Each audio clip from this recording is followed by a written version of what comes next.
So today we're going to be looking at the dark sayings of the Bible, the hidden sayings of the Bible, the interesting sayings of the Bible. And to do that, we're going to look at Numbers 23 and 7. So if you read this in the King James Version, for instance, it says, "And Balaam took up his parable." Now, this isn't an advocacy for that particular translation, but it is a jumping off point in that I thought it was interesting. I was like, I wonder why this is translated as parable. What does that mean? I mean, I know what a parable is, right? But why would you call what he did a parable? And so I've got it right here. And he took up his parable and said, he took up his parable and said, got my red marker. And right here is our word. So for parable, so it's mashal right here. And it's got a little suffix on it as well. And so mashal. So mashal is pretty well known. It really means a wisdom saying or a just simply a wise saying or a saying in general. And there is actually another root with these same three letters that means rule. So whenever it says that Adam was to rule over his wife Eve, maybe a whole separate episode there, it's this word, mashal. So one comes from an Akkadian word that means one half or like the other, sort of. I believe that's mashalu. Okay. And then the other comes from an old Aramaic word that means to rule. Okay. And so that's kind of how that works. And so it's very similar to in English where we have a word like pig, for instance, pig. And then what else do we have? We have pork, right? So one is the English word and one is the French word. And we use this for the meat. Pork is the meat of the pig and pig is the animal, right? And so similar thing in that there are loan words in these ancient languages, just like there is in English or any language today. So, but that's not why we're here. We're here about the hidden sayings and the dark sayings. So why, now I've got my green marker, would we talk about a hidden saying? Because why would this be translated as parable? You know, and if you look in other translations, it will say something like oracle or discourse, right? But why did they maybe choose to translate it as parable? And so a mashal can mean that, can mean a parable, it can mean a wisdom saying, right? But I wanted to look at one specific verse that gets into this. And so it's Psalm 78:2, and it says, "I will open my mouth in a parable.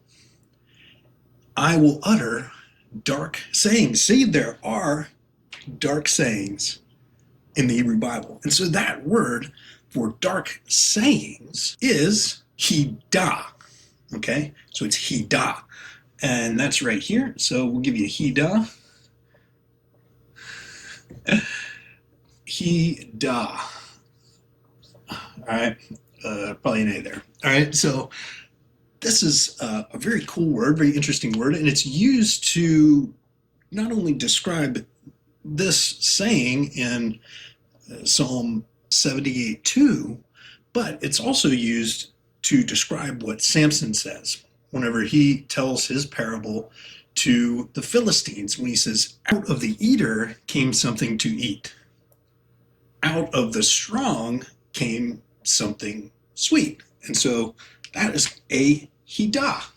That is a dark saying. And so what does that mean? It's not dark in that it's evil. It's dark in that it's hard to understand. It's meant to obfuscate what the actual meaning is, right? He's telling them a parable. He's telling them a riddle so that they won't get it, right? He doesn't want them to understand this. And so in going back to our verse in Psalm 78:2, we have Mashal and Hidah working together, right? So they're working together. We call this parallelism, all right? So that means that they modify each other. They have something in common with each other in that the Mashal can have some of the nuance of Hidah or dark saying or not something clear, a riddle. Okay? Where does this pay off? So, in Balaam's final oracle, right? And so this tells us that Balaam's oracles were not to make something clear, they were to make it unclear, just like a parable, right? That's why they translated it this way. So let me show you something cool. Okay, if we go back to Numbers and we look at Balaam's final oracle, it says this: I see him, but not now. I behold him, but not yet. A star shall come out of Jacob, and a scepter shall rise out of Israel.